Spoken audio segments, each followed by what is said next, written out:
Brian, go ahead, brother. Yes, sir. I've got a question for each of you. First, ভরা মজলিসে আবারও ইউক্রেনের president Volodymyr জেলেনস্কির পোশাক নিয়ে কথা বললেন সেই মার্কিন সাংবাদিক ব্রায়ান গ্লেন। এর আগে স্যুটের পরিবর্তে টি শার্ট পরে হোয়াইট হাউসে যাওয়ায় জেলেনস্কির কঠোর সমালোচনা করেছিলেন তিনি। বলেছিলেন এই পোশাকে মার্কিন প্রেসিডেন্টের সাথে সাক্ষাৎ করা মানে তাকে অপমান করা।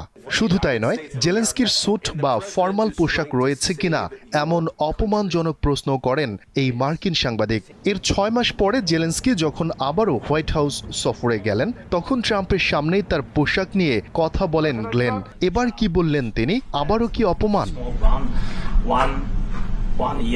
তবে এবার অপমান বা তীব্র সমালোচনা নয়, বরং জেলেনস্কির প্রশংসাই করলেন গ্লেন।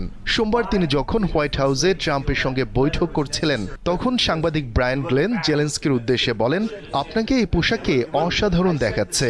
এ সময় ট্রাম্প জেলেনস্কি এবং ওই সাংবাদিকের কথার মধ্যে হস্তক্ষেপ করে বলেন, আমিও একই ধারণা পোষণ করছি। ট্রাম্প বলেন, এর আগে এই সাংবাদিকই আপনাকে পোশাক নিয়ে কটাক্ষ করেছিলেন। এ সময় পুরো রুম জুড়ে হাসির রোল বয়ে যায়। maybe yours is much better.